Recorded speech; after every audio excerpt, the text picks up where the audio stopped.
What's happening, everybody? Welcome to another episode here, the Side Guys Football Forum. I'm one of your co-hosts on the side, joined as always by my good friend, my good buddy, the other half of the Side Guys from the Tad the Side, and joined by another special guest on your side here, Cap. Yeah. I wonder if he's going to stay the entire episode. That's the biggest thing. Well, we are betting men, and our betting segments are coming back. I would put the odds at that about plus 300. Okay.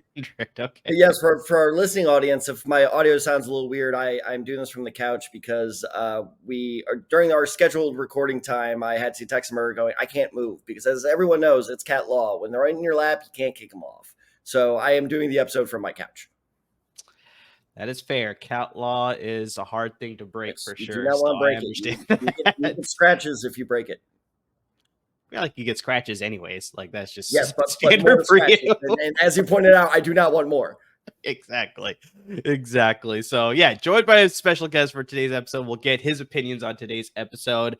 We're going to get to deep sleepers, or as I like to call them, lottery ticket players. So these are guys that most likely will go undrafted in your respective fantasy football drafts, but depending on your league settings, maybe they'll get drafted. But the whole point of today's episode, we're going to bring up guys that, probably is going to be low risk. Like I said, you'll get them off their waiver wire or maybe with your final pick of your fantasy football draft. But the hope is that with the situation that they're in, they could turn into very much a low risk, high reward type of players. So those are the guys that we're going to cover in today's episode. And something that, is low risk, but lots of fun, I think, Ted, is that's partnering with our great friends at Underdog Fantasy, because, Underdog Fantasy is just a great way to get into both fantasy football as well as sports betting, because, we brought this up in a previous episode, but Underdog Fantasy is great for a format of fantasy football called Best Ball, where literally you just draft an entire roster, you make no moves throughout the regular season, so there's no trades, there's no waiver wire, there's nothing like that, and every single week, Underdog will maximize the scoring potential for your roster each and every week, so you don't have to worry about moving players from your bench to your starting roster and missing out on guys that go off on your bench that you could have had in your starting roster. Underdog eliminates all that. They get you the best scoring potential each and every week, so it's a really easy way to get into fantasy football if you're interested in getting into fantasy football. But I think the other thing that me and Tad love about Underdog Fantasy is the betting aspect. Tad, we just had the WNBA season restart after the Olympic break. We have the final months of the MLB regular season. In a couple weeks, we'll get NFL season action, regular season action, as well as college football regular season action. But you can bet on the preseason games too. Like those, you can see those bets on Underdog Fantasy as well. All you have to do is make anywhere between 2 and 8 prop bet picks, whatever you're comfortable with. The more picks you make, the more potential money you can win. And Underdog Fantasy wants to get you in on the action. They provide a promo code that we're going to provide to you. That promo code is DESAI, DESAI. Double up on your initial deposit of $10 or more, up to $500, courtesy of our good friends at Underdog Fantasy. So, if you were to put in that promo code on your first deposit and you put that max amount, $500, Underdog will match that dollar for dollar. You could bet with up to $1,000 on their betting platform. You can use the website. You can use the mobile device apps, either on Android or Apple. Very user-friendly on both mediums. So get on the action. That promo code, once again, is DESAI, DESAI. Double up all your initial deposit of $10 or more, up to $500. And Tad, we're talking about lottery ticket players here, deep sleepers, whatever you want to call them. There's lots of terms here, but, conjoining that with, Underdog Fantasy, I'm pretty sure these are guys that may have lower, betting marks as far as their over-unders, but they could reward you when it comes to Underdog Fantasy as well. But let's stick with the fantasy landscape here, Tad. Why don't you give me your first candidate that will fill this category of a deep sleeper, lottery ticket player, whatever you want to call it. So you put the caveat that they're going to go undrafted. That's a shame. We lost him. He was only interested in the betting aspect. He wasn't interested in the fantasy aspect. Well, the promo code was so good. He's like, I got to go try that. He's got to get after it. He's got to get more. He doesn't have thumbs. How is he going to type? It's going to be very difficult for him. Well, he'll ask you to do it later. Yes, I Got to will. get more cat toys like he doesn't have enough already. My first guy he's been in the headlines for very obvious reasons and very not his fault reasons this week. And I still doubt he'll be drafted in most leagues. Maybe some of the deeper ones, like you mentioned, he'll go. But I do think that he has promise, and he's in the headlines for a good reason, and that is Sam Darnold. Let's just hit right off the bat with the biggest news of the week. Go with that one. Yeah, I'm swinging for the fences here. I'm kind of like Joey Gallo this episode of like I'm swinging for the fences. If I hit 200, I'm happy. Look, let's avoid the elephant in the room, that the elephant being Sam Darnold himself, and let's just look at the Vikings as a team, okay? And for those of you who don't know, going, well, why would I draft Sam Darnold, or why do you believe in Sam Darnold? JJ McCarthy is fine. So JJ McCarthy had suffered what seemed to be a minor knee injury, just would take him out for a couple of weeks in week 1 of the preseason. Surgeon went in, found his meniscus was in much worse shape than originally anticipated, and unfortunately for the Vikings, J.J. McCarthy is out for the season. Now, before we move on to Sam Darnold, real quick question for you. My first thought was, if J.J. McCarthy kills it next year, is he eligible for Rookie of the Year? No, we've discussed this so many times. The NFL doesn't work that way, where it's that's like, dumb, if but he that's played, his rookie year is gone, it's finished, so he's no longer considered a Rookie of the Year candidate. Whereas, the MLB bases it off of service time, so it's like, even if they call you up during the September call-ups, you still, if you didn't play enough games, then you can still qualify for Rookie of the Year. And I think the NBA does it kind of the same way as well, so... But yeah, it doesn't work that way at the NFL, which is stupid. I think it's completely ridiculous. Yeah, so J.J. McCarthy's hopes for Rookie of the Year are dead. But Sam Darnold's hopes for reviving his career, I think, are very much alive, especially in terms of fantasy. So you look at the Vikings. Now, Kirk Cousins missed just about half the season last year. However, they still had a passing rating of 3rd in the league last year. Now, I know what people are saying is passing rating. What the hell is that? And I know people are saying that because I follow football pretty closely. Even I was like, I have no idea what that metric is. And it's actually pretty simple. It's just what percentage of plays do they pass it? They came in at 62% of the time they were passing the ball last year, which makes sense, which brings me to my second point, that this offense is ridiculously talented. I brought this up, I believe last week or 2 weeks ago. We're going to bring this up in our FAQ episode. More on that at the end of this episode next week, that this, even with McCarthy out for the season, this offense is just too loaded not to be productive. Now, let's get to the Darnold part of it. Now, unfortunately, I don't have a whole lot of stats to back up this pick, because yes, to put it lightly, Darnold was an absolute train wreck with the New York Jets. However, there are little glimmers of promise there. There are little things you can take away where he's a good, fun, speculative ad. And part of that is he's actually more of a dual threat quarterback than he gets credit for. In 28 games with the Carolina Panthers, Darnold had 7 rushing touchdowns. Not numbers that will exactly blow you away, but pretty solid numbers. Those are numbers that will really help your fantasy team. And Amir, you will know this. Darnold started 1 game for the Niners. You guys rested your starters. Darnold threw for about 130 yards and a touchdown, but he also rushed for a touchdown in that game. So, and speaking of his 1 year with the 49ers, yes, it was 1 year, but I don't think it's unrealistic to expect that his time with the quarterback whisperer, Kyle Shanahan, had to help him improve in some regard. So in terms of, is this the same Darnold we're going to get? I have a very, very hard time believing that. And let's not forget, we are just years removed from the Seahawks naming Geno Smith the starter and us going, the hell are you doing?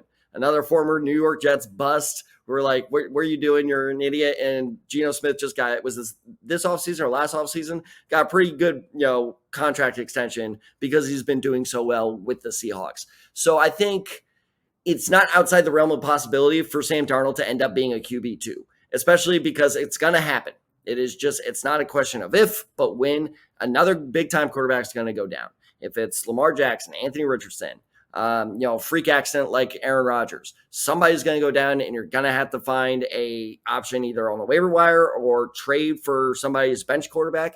I think Darnold's actually a pretty solid option to look for to start the season. So in terms of deep sleepers at quarterback, it's going to be hard to do much better than Darnold given the circumstances.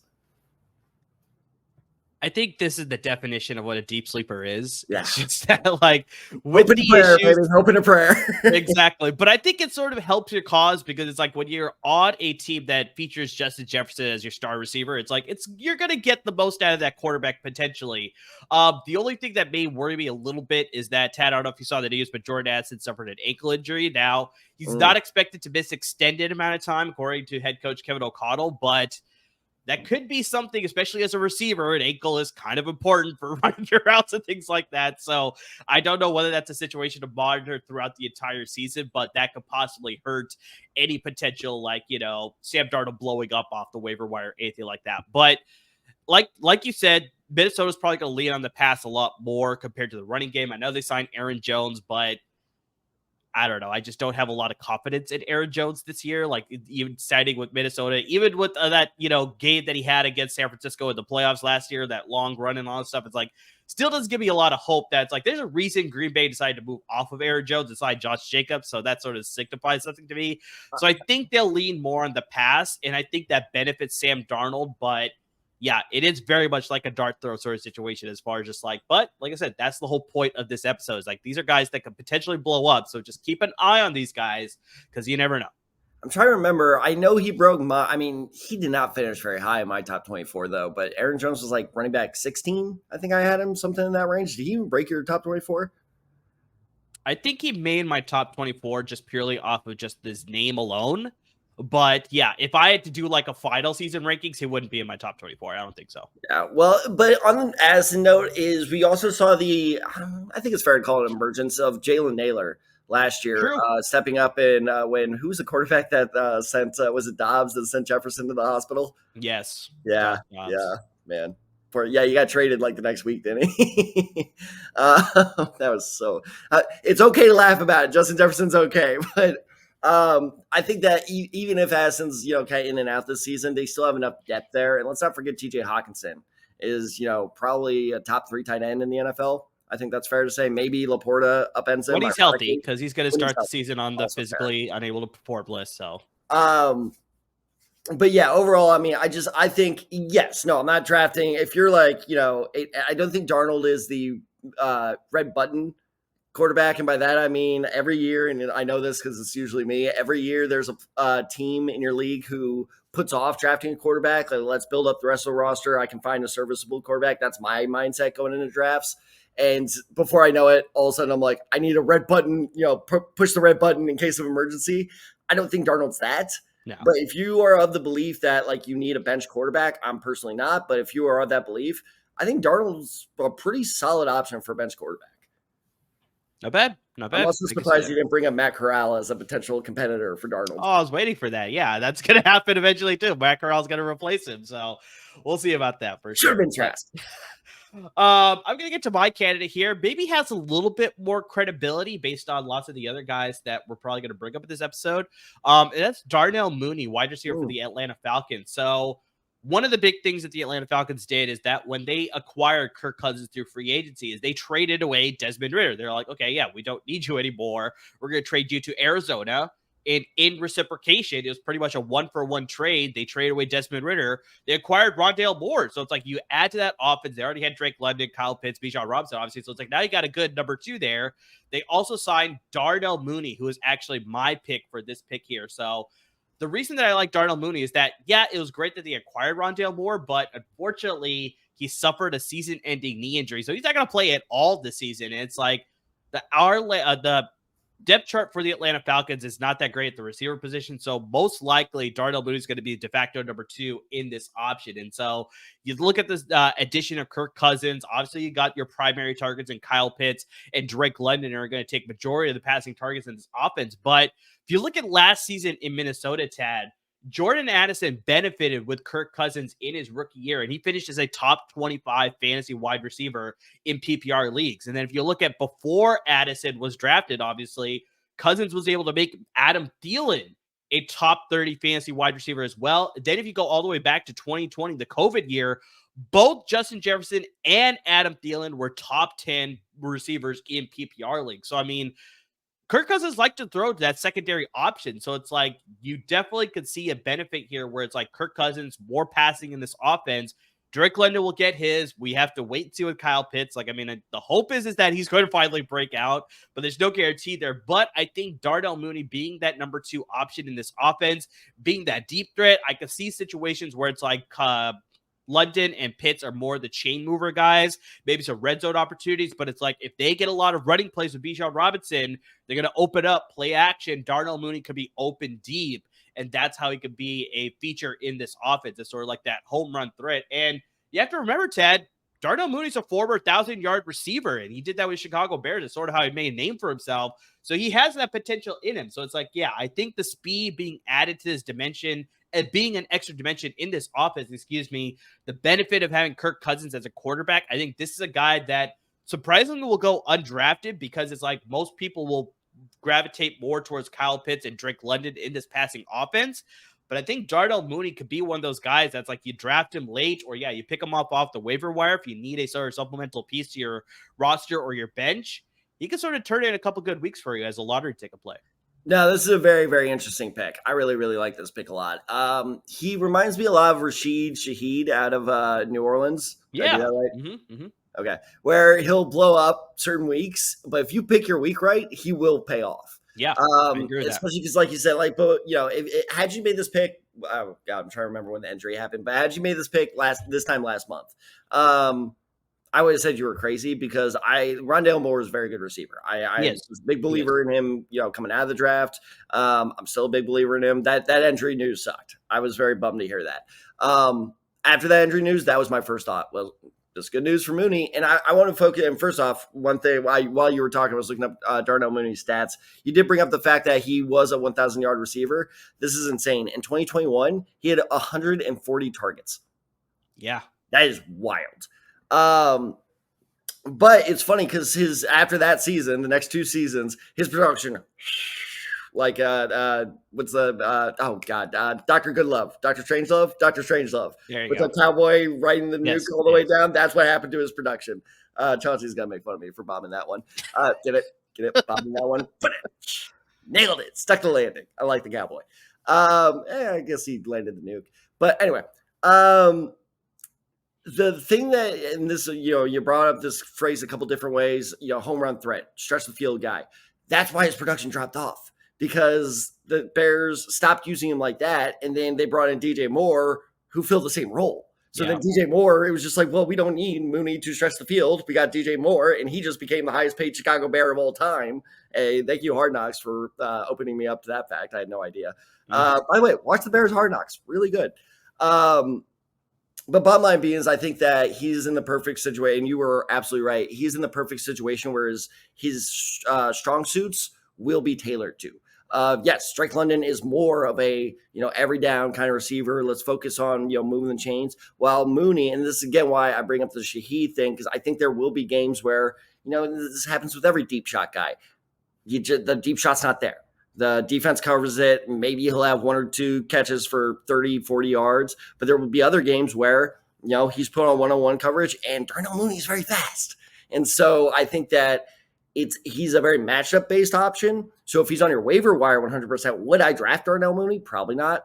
But if he's going to be and I promise you, at one point, he's going to pop up on our weekly waiver wire episode. Especially when bye weeks start rolling around, it's going to be very interesting to see some of those matchups coming up. I agree with that. All right, Tad, hit me with another guy that you got as a lottery ticket play, deep sleeper here. I'll be interested to see this guy's ADP. So usually I avoid, looking into ADPs for about another week or 2. Usually late August is when I really start, paying attention to ADP. My pick for running back, and I very purposely went, quarterback, running back, receiver. Spoiler alert for my third pick. Gus Edwards. Okay. Gus Edwards. So let's talk about Gus Edwards for a bit because first off, I completely forgot he was on the Chargers. And I also forgot, I'll bring up this other player. The Chargers brought in a lot of running backs in the offseason. So we're going to talk about that. But the first, positive with Gus Edwards is, of course, this new look Chargers franchise has a lot of ties to the Baltimore Ravens. So the first most obvious one is Greg Roman, former offensive coordinator, is now the coordinator. in Los Angeles. He has previously worked with Gus Edwards. Gus Edwards had the best years of his career in Greg Roman's offensive system.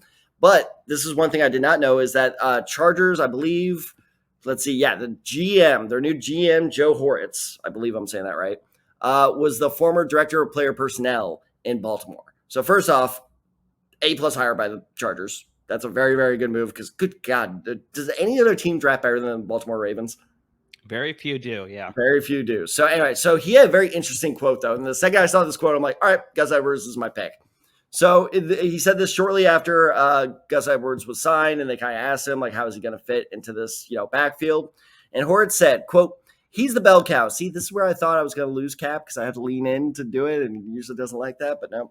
Also, he's bird watching, by the way. There must have been a bird outside. But anyway, so Horitz said, quote, he's the bell cow, the goal line guy, the finisher. The right mentality for what we're looking to do here. I told you we wanted to be bigger, play a physical style of football on both sides of the ball, and he'll help us do that.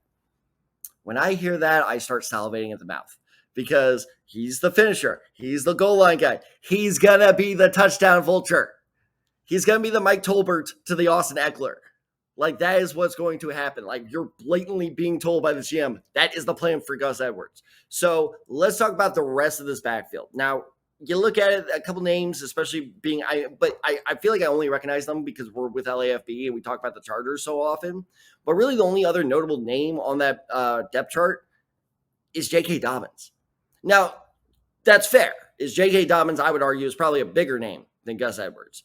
But let's look at the last couple of years for J.K. Dobbins. He's had 3 straight years that have ended or been interrupted by a stint on the IR. His most recent IR stint, an Achilles injury. Now, look.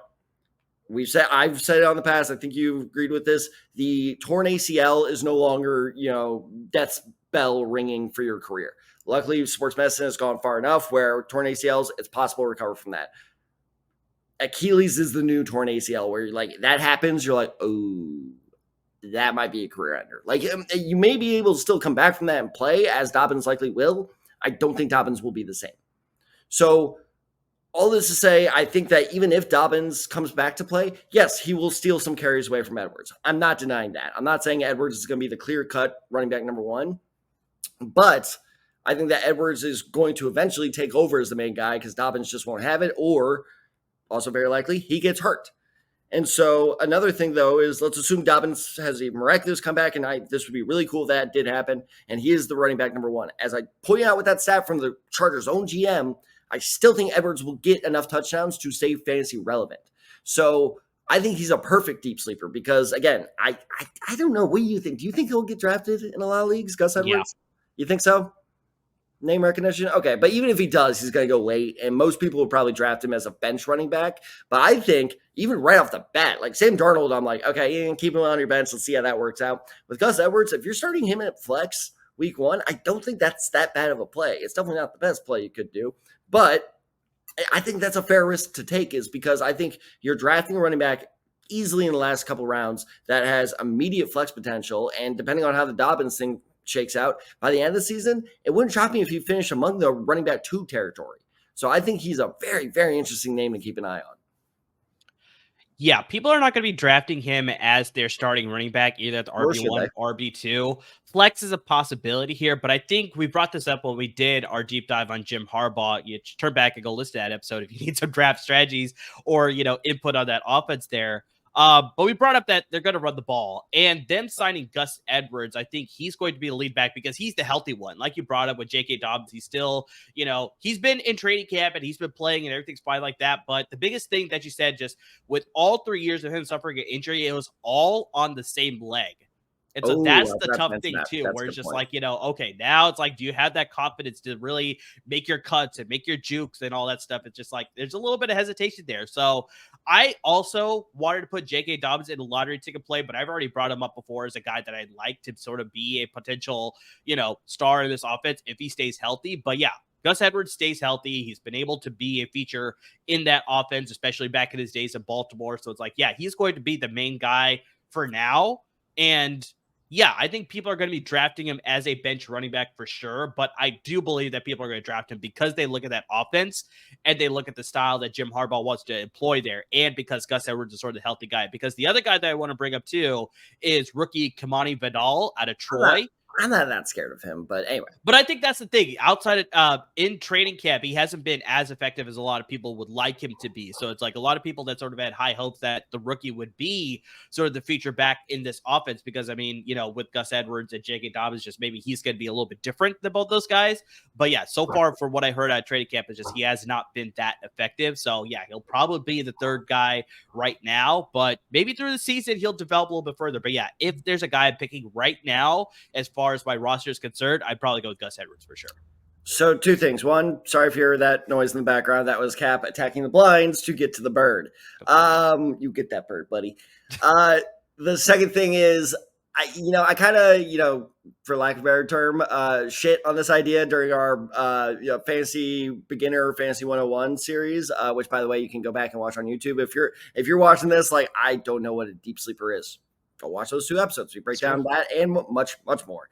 But you kind of brought up the question of Tad, what's handcuffing? And I gave my definition of handcuffing, which is drafting people at the same position, and then you gave yours, which was drafting people at the same position on the same team. And I was like, I hate that idea. Don't do that.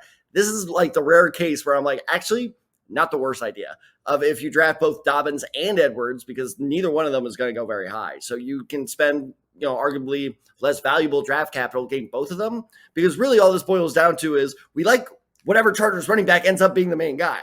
It's true. We're just not sure which one it's going to be. Clearly, both of our money is on Gus Edwards being the guy.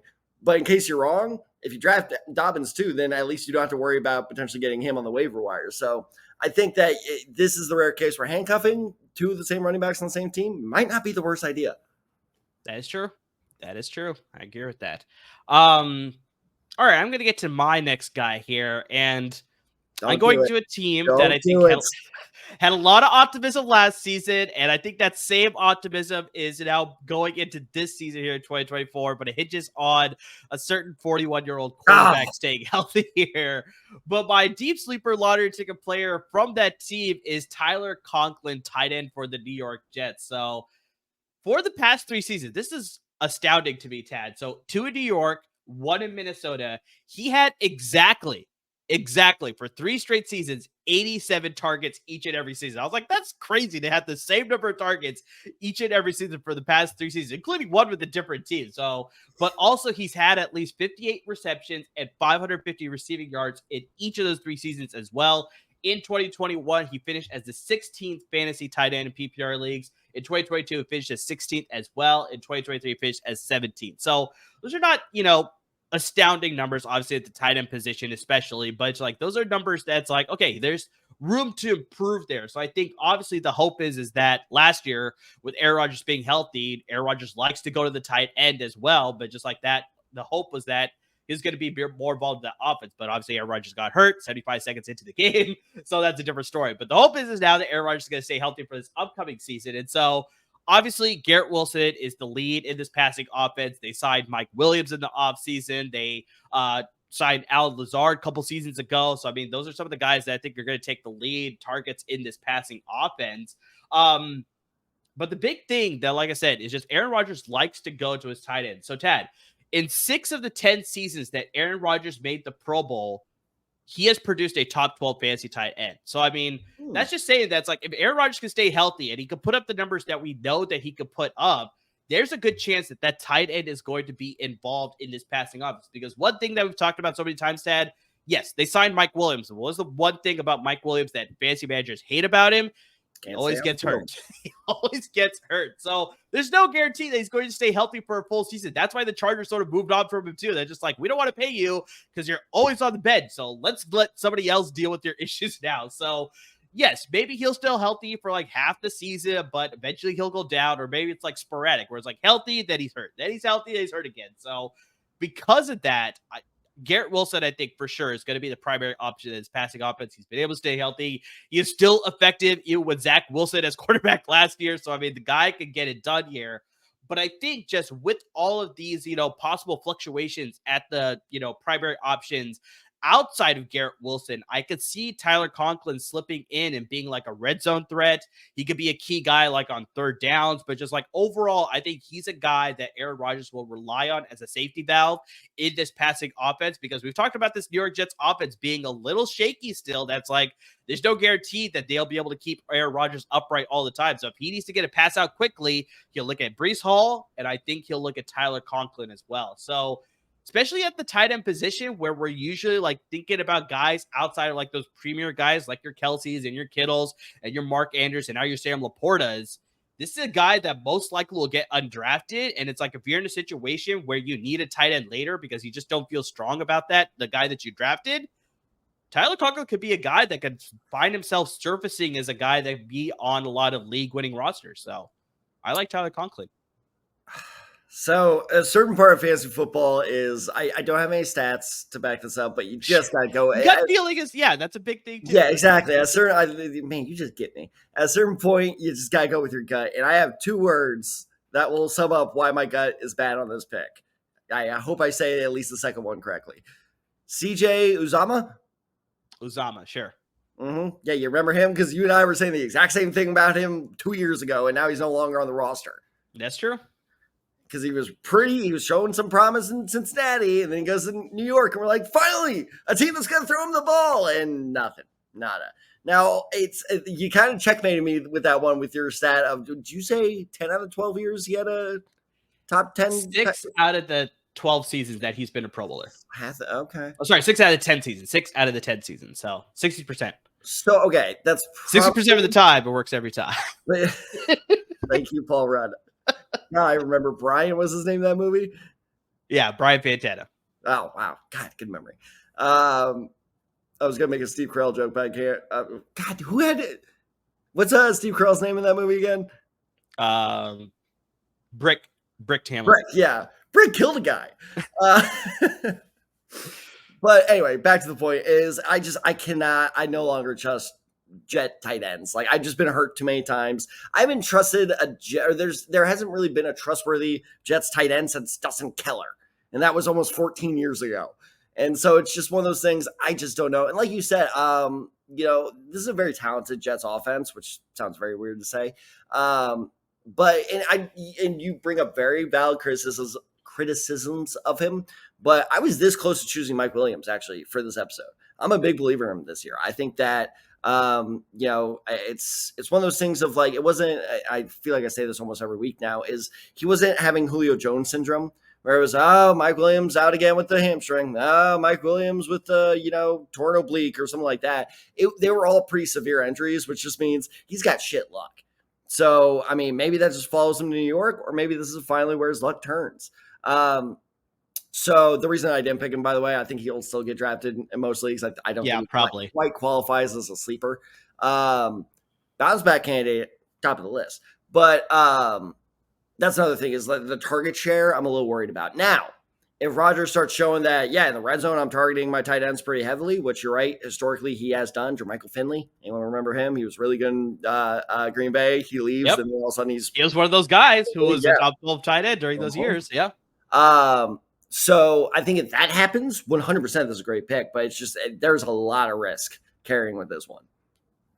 That's fair. But yeah, I think I'm siding more with that Jermichael Finley aspect, that Robert Tonyan aspect towards the end of his career too, in Green Bay. So it's like, I can see it happening, but just, I 100% agree with you. Maybe they'll lean more on Mike Williams and he'll stay healthy the full season. There's always that guarantee, but I think that's why we qualify under lottery ticket. That's like, if things go right, Conklin could be potentially a top 12 fantasy tight end. So first off, this is crazy, but this guy is still in the league. Mercedes Lewis. Yeah. But Mercedes Lewis had a pretty good year in Green Bay. He's like the second oldest player in the NFL. It's insane. One of them.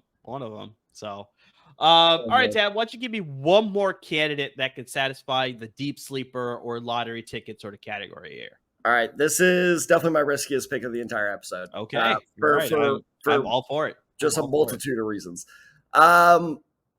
Jalen Polk, the rookie receiver in New England. I'm rolling with him. Now, had I made it, you can ask me, would I have made this pick a week ago? Absolutely not, because I thought New England was going to land Ayuk. It seems like New England. Actually, I think it's been confirmed. New England's out. Ayuk, they are out for a while. Right now, it's either the Steelers or he's coming back with the Niners. That is the latest. What was his issue with New England? He wasn't being paid enough, or was it? He was worried about the team situation. He was going to get paid about. He was going to get 32 per year. Who was the team where they weren't paying him enough? I think it was Cleveland. That's it. Makes sense. You're right.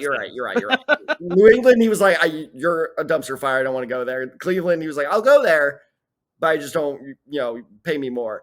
By the way, that was your best trade. By the way, getting Amari Cooper back for him, that would have been pretty solid by you guys. That would have been nice, but it is what it is. Yeah, I still prefer to have Ayuk back in red and gold, but we'll see how it all plays out. But going back to Polk is now that Ayuk is no longer a realistic possibility in New England. You look at that receiver room, there's not a whole lot going on there. And Polk has looked pretty solid in the preseason. And you look at what he did in Washington last year. Now, 69 catches isn't exactly going to, despite being a nice total, is not going to be enough. I had to do it. Isn't exactly screaming success to you. However, you look at his production off that limited amount of receptions. He did have 9 touchdowns last year, which is pretty impressive. And I remember I was saying this during the draft process. He did have a pretty impressive amount of production, given the fact that he was with another guy. I think you may have heard of him, called Rome Odunze. Was on the other side of the field than him. And by the way, he is. Well, they also had another great receiver, Jalen McMillan, as well. So it's like they had a trio. Yeah, exactly. And by the way, Odunze is looking great. I'm a big believer in Odunze right now with the Bears. But going back to Polk I think it's just more of who else are you throwing to? Now, you look at, New England's, the rest of their depth chart, Juju Smith-Schuster is still there. They cut him. Oh, did they? Okay, well, the depth chart I was looking at was dated then. The rest of the depth chart, help me out here if I'm wrong on any of these. Kendrick Bourne, is he still there? He is still there, but he's recovering from an injury. So, I mean, I was going to mention that later, but yes. Demario Douglas, is he still there? He is still there, yes. Okay. KJ Osborne, is he still there?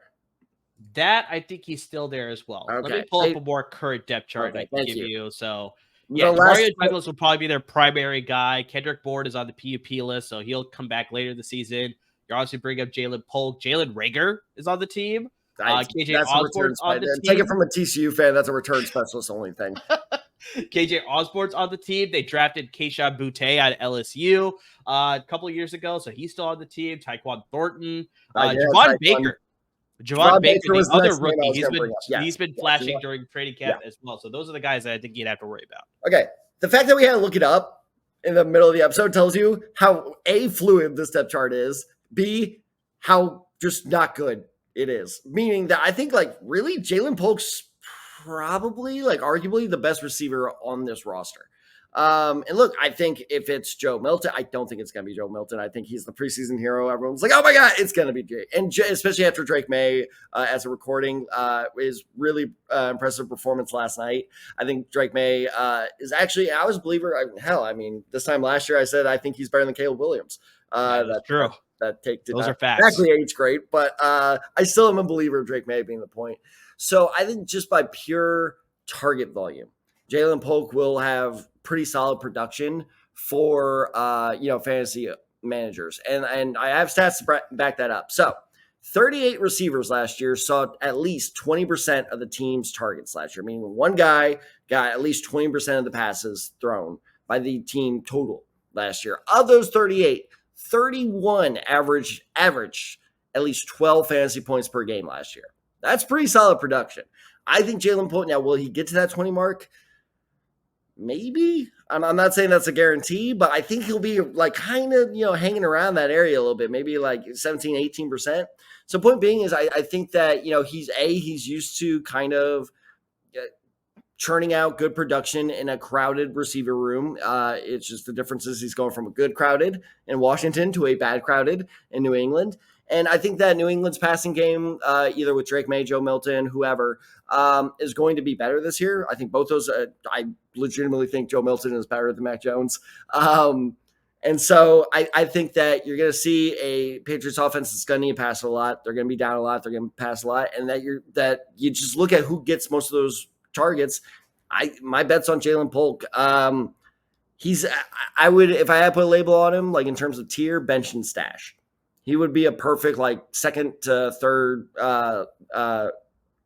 last or third to last round pick of look, I'm probably going to end up letting this guy go, but if he turns out great, let's just draft him. If I have to cut him by week 3, it's not the end of the world. It really just depends on who's going to be favored in this offense, because last year it was sort of Demario Douglas by default because Kendrick Bourne got hurt, and Demario Douglas is more of a slot guy. So if they decide that with this offense under Alex Van Pelt, they want to go with more that slot receiver, that's a guy that Drake Maye is going to rely on more, then we can see Demario Douglas getting more of the primary targets. But if they want to operate more of like a standard offense with your X and your Y guys, then Jalen Polk will automatically fit into that mold because, like I said, Kendrick Bourne's still recovering from injury. No guarantee he's going to start the season. So it's like outside of that, it's like maybe he'll be Javon Baker, but like he fits more of a slot role as well. We've already talked about Jalen Raker. It's like he has not been all that great in his NFL season here. Whoa. Time out. All right, I got to defend my boy a little bit. He is a good returner. That doesn't help with the offense, though. Don't care. I just need to defend my TCU boy. It's looking like QJ is going to be another bust when there's a TCU player with even a little bit of promise. I got to defend him. KJ Osborne has looked good in Minnesota, but there's no guarantee that they'll translate over here to New England. So a lot more responsibility in New England. So I think the big thing is just, Jalen Polk is going to have the opportunity to get one of those starting roles on the outside. And just if Drake Maye decides to operate with more of his outside receivers than the slot guy, then Jalen Polk can easily be a guy that can automatically blow up and be one of those guys that you're clamoring to get off the waiver wire. But you could save yourself the trouble and just draft him with one of your last picks, keep him on your bench. Then you don't have to worry about, going to the waiver wire and battling everybody else to get this guy. But that's the whole definition of this sort of category here. Is just like, there's a potential for him, but there also could be that they'll lean more on the run with Ramondre Stevenson and Antonio Gibson. Maybe they'll go more with the slot option here. And Demario Douglas, Kendrick Bourne will come back and be healthy and be completely fine. There's lots of other factors here, but there's a good outside shot that Jalen Polk as a rookie can be the primary option in this passing offense. So I can see it happening. I have an interesting comparison for it because they kind of got drafted, not in fantasy drafts, but in terms of the actual NFL draft. They got drafted close to the same spot. I think he's going to have a similar career trajectory. I don't know why I keep picking words today that I can't say. As a similar second-round pick, Terry McLaurin. I think Terry McLaurin is going. I think that is a very similar career path, and McLaurin had a very solid rookie season. So that's my prediction for Polk. But if people are coming at me like, well, defend this take, this is not a hill I'm ready to die on. I thought McLaurin was a 5th-round pick. Was he? I'm not doing too good today on my fact checking, am I? I'm pretty sure he was drafted in the 5th This is what happens when school starts up again, and I need to do both. But point being is, I think that McLaurin and Polk are similar, kind of play styles where you look at them and you're like, you're not number one. But, they tend to churn out number one production because, again, even though he wasn't the number one receiver at Washington, 69 catches, I believe he finished for around 1,000 yards and 9 touchdowns. That is number one production for any other college football team out there. So, bottom line, you look at him and you're like, I can't depend on this guy to, be my number one. But really, they have proved that they're capable of doing so. Well, most people believe in Harvey Dent. Tad believes in Jalen Polk. So let's get to the final guy. Two-Face, my God. Let's create his villain origin story here. Exactly. So let's get to the final guy in today's episode here. I'm going to go to the other New York team, which is actually a little bit trepidatious as well, that I'd probably want to go to both New York teams with these guys. But that's sort of the luck that you're getting with both these two New York teams is like, these are guys that's like dart throws that it could work out. It could not work out. So I'm going to go to the running back position. I'm going to go with Tyrone Tracy Jr., the running back of the New York Giants. Of course. Tyrone Tracy Jr., Tyrone Tracy so Jr. They got Devin Singletary to replace Saquon Barkley in the offseason, so he's going to be their starting running back. But I think the thing with Devin Singletary is that I think he had an outlier season with Houston as to why he was able to have a successful season with the Houston Texans, whereas when he was in Buffalo, he just never was able to grab a sort of starting role. It just looked like a potential starting running back. That's part of the reason why Buffalo decided to move on. They drafted James Cook. They also drafted Zach Moss. Both Zach Moss and Devin Singletary no longer there. James Cook has been able to prove himself so far. But I just don't see Devin Singletary being able to handle this starting role here in New York, especially with the weaker offensive line. Just, like I said, just the inefficiency issues with Devin Singletary. I can see them creeping up here in New York. Tyrone Tracy was drafted in the 5th round of this past draft, but I think the biggest thing that's going to benefit him He's a converted receiver. So he was at the University of Iowa. He was a receiver there. He ended up transferring to Purdue for his final 2 years where they made him a running back. So he has the skills of both the running back as well as the gifted skills as being a pass catcher and being a wide receiver. So he's a guy that I think can really benefit, use his skill set the most as being that sort of option out of that backfield for this Giants offense. And so you look at the skills that he has, and I think just looking at that backfield depth chart as well. Like, I mean, we're talking about preseason darlings. I know you're sort of talking about Joe Milton, obviously, and Javon Baker with New England, but one of the guys with New York was Eric Gray, who's been sort of showing himself out too. But just like the biggest thing that I've been seeing out of camp so far is that Tyrone Tracy has been running with the number one offense, whereas Eric Gray has not. So maybe this is going to be a thing that's just going to be a revolving door as the entire season goes along. But I like the skill set that Tracy has compared to Devin Singletary and compared to Eric Gray. That's like he's going to be the guy that can find the success in this offense. Because even though Gray has the advantage of being in this offense from last year, he's the only holdover compared to Devin Singletary and Tyrone Tracy. Gray averaged only 2.8 yards per rushing attempt last season. So that doesn't scream to me that this is a guy that's still there. A lot of running room in this offense. And that also screams the fact that just this Giants offensive line is still a little bit in flux. So a guy that can sort of go out of the backfield and make some catches for you on screen passes to really get out and not have to worry about the running lanes being open. That's a guy that I want to target as far as a guy from this backfield, excuse me. So that's where I sort of give the side to Tyrone Tracy. But yeah, once again, just this Giants offense is very much it's questionable. So that's why this guy's very much like, a deep sleeper because if this Giants offense finds some semblance of like being able to be functional each and every week, maybe Devin Singletary finds his footing, but in my eyes, I can see Tyrone Tracy supplanting him and being that number one option in his backfield compared to Singletary. So you convinced me of something. Good job, by the way, because you convinced me of something actually while you were talking there. I disagree with you on the last thing you said. I don't think he'll take over as the number one overall, number one back. But it was funny because I that was a joke to start your pick of like, it was kind of a joke that I truly didn't remember him until you mentioned the Iowa thing. And then all of a sudden I was like, oh yeah, that guy. Because we did look at him, during the draft process, but I'm telling you guys, the second the draft is done, all that information just like flushes out of your head. Sure. But I do remember him like watching some of his tape. I didn't watch a whole lot of it. I'm not going to pretend like I was like, I had notes on him or anything. Because I knew he wouldn't go. What did you say? Fifth round? Fifth round. Yep. Yeah. We only broadcast 1 through 3. So like, if you're likely to fall outside of that range, once I watch you, I'm like one video, I'm like, yeah, okay, I'm good. But I do remember watching 1 or 2 of his tapes and I was like, wow. He is super athletic. And like you talked about is not only could he be the running back, but then you could also split him out a receiver. And he got me thinking, and not a perfect comparison because I understand it was 2 different regimes that did this. I'm trying to remember the year. Who was the Giants' first round pick?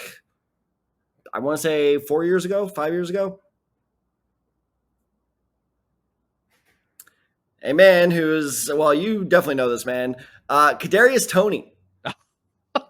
He's in danger of being cut by Kansas City. I don't know if you saw that report. That would be so weird. You catch the game-winning pass in the Super Bowl, and then you're cut like 6 months later. Yeah. That would be so funny. I'm sorry, Kadarius Toney, but you're just a meme at this point. But anyway, that is exactly who they drafted Kadarius Toney to be, right? It's kind of like the combo of like receiver, running back. How about this for a throwback name? Speaking of the Chiefs, a Dexter McCluster type guy. Yeah, how about that? How do I not do well with Impossible or Fantasy Grid or wherever the hell it's called? Immaculate Grid. Yeah, Immaculate Grid. But anyway, point being is I think that's the kind of role he could thrive in. And granted, this is recency bias playing in here. And I was laughing while you're like, oh, this offensive line is downgraded. You would not think so if you knew nothing about football and you watched the Giants Hard Knocks. I don't know if you watched any of that. Because the whole last episode is just actually that's not true. The whole last episode is draft, but like the third to last episode is them in the opening days of free agency. And they're like, "Yeah, we got John Runyon," and I'm just like, "Yeah, good for you. You got Runyon." Not saying Runyon's bad, but I'm just like, "Okay, that's what you gave up Barkley for." And they got some guy from Vegas I never heard of. I actually need to do research, but they largely looked at their offensive line. But on top of that, their biggest once they realized that Barkley was not coming back, their biggest priority was Devin Singletary. They are big believers. And by they, I don't just mean the Giants GM. Like Dable said, I want Singletary. He's the guy I want. So actually, Dable did coach Singletary back in Buffalo. And I think that's exactly what it was, is that familiarity. I know he can work in the system. And again, yes, I'm taking all of this from Hard Knocks, but just the way Dable was talking about him, even if he's not working out, I think they're just going to keep forcing Singletary down our throats. So I'm not sure if Tracy has that ability to take over as number one back, but I think he has that versatility that can still make him fantasy relevant. That's fair. That's fair. But yeah, like I said, based on my experience of what we saw in Buffalo too with Devin Singletary, I don't think it's going to do well either. Yeah, no. It was a split sort of situation because, yeah, like I said, they drafted Zach Moss and they thought that he could sort of take in on the goal line situation that Devin Singletary would get all the yards before that, but it just wasn't working all that well that they were hoping for. But luckily, they still had Stephon Diggs on their roster, so that's how they all moved out the field. But now it's like without that, they're relying on James Cook now. So it's just like like I said, I just don't believe Devin Singletary can be that number one guy in this offense. But like I said, I'd love to be proven wrong, or I guess it doesn't really matter if I prove it wrong, really. But I really think that Tyrone Tracy has a skill set that he could sort of like, if he could flash enough, that he could sort of warrant possibly being a lead guy. I just don't think Dable's offense is that friendly to running backs in general. He may not be. What's a running back that's thrived under Dable's system? Thrived because here's what made me think of that is because you're right. They drafted Zach Moss, but Zach Moss was so bad in Buffalo. He got benched. First off, a lot of people forgot that was 2 or 3 years ago. He got benched halfway through a game because he was doing so badly. They traded him to Indianapolis, and I was upset at that trade. I'm like, I don't want Zach Moss, and then he killed it. I'm like, I love Zach Moss. and now we don't have Zach Moss anymore. It's like when your quarterback's rolling out, you're like, no. Oh yes, okay, all right. And now Zach Moss is the guy in Cincinnati. So I'm just kind of, you bringing him up made me think is like, maybe Dable's system is maybe it's like Sean McVay in tight ends. Like, I know you're a good tight end, but McVay just doesn't utilize tight ends. Maybe it's the same thing Dable and running backs. So like, I know you're a good running back or a solid running back, but maybe he just doesn't really need you all that much. It could be the case. It very well could be the case there. So guys, that's our episode today. Take it for what it is. But yeah, these are guys that are deep sleepers, lottery ticket plays, very low risk, potential high reward for you. But it can also be a very situation where it's like a low risk, low reward too. So, I mean, this is exactly what these guys are. That's just like, keep an eye on them because, yeah, as they'll probably go undrafted in most of your leagues, these are guys you can get off the waiver wire. These are guys you can add to your watch list.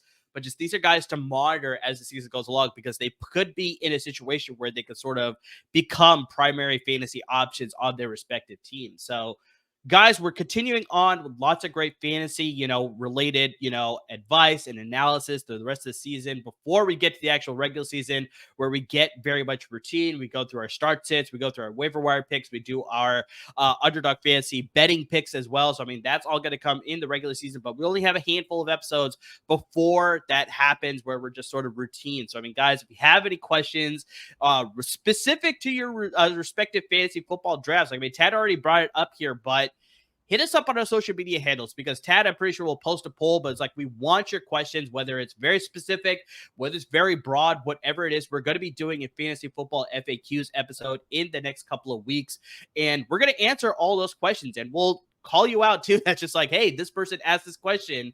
And so, yeah, we'd love to get you involved in the podcast. And so, yeah, send us in your questions. Like I said, regardless of what it is, we're here to help you out. We'll answer them on that podcast episode.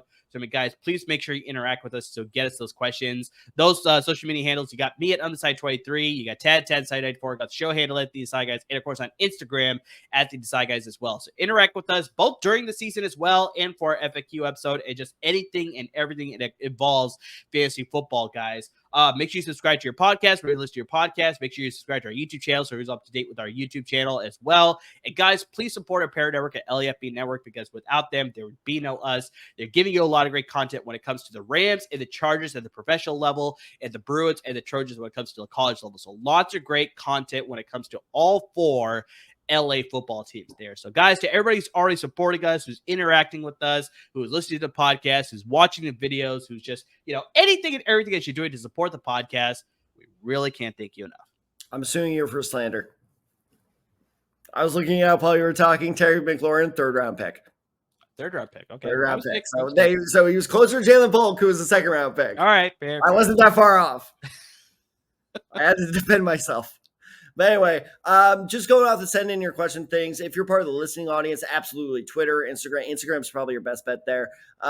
Twitter, Instagram, or any of our personal, social accounts. But if you're part of our YouTube audience, which is growing pretty quick, and we appreciate you guys as always so much for watching, hit us up in the comments as well. YouTube comments, we check those in almost daily, if not daily. And so if you want to drop your question in the YouTube comments as well, we will definitely see that, and you will be part of the episode and get a shout out as well. So YouTube comments, also a place to drop your questions. But yeah, I just want to make very clear, like Amir said, general to super specific, we're doing it. We're answering a specific question on a specific player that's already been sent in to us next week.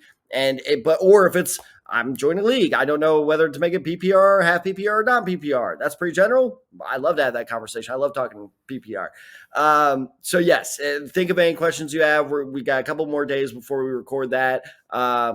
There's a very good chance I flake, so you may get another couple of days off that too. Okay, you don't need to agree so egregiously. There's a good chance it'll happen. There is a good chance of it, though. So, yes, and even if it's too late, chances are we will answer your waiver wire questions and, such as any questions like those as the season goes on. But, Murrow, you touched on this, hit up the LAFB Reddit page. College week 0, I believe, is next weekend. So college football is coming up, so we're going to start churning out, UCLA and USC content like no other.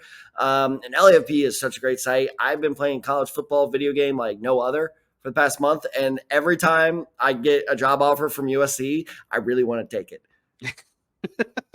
That never would have happened 3 or 4 years ago. But now, because I'm just surrounded by so many passionate people, I'm like, God, USC would be a really great place to virtually coach.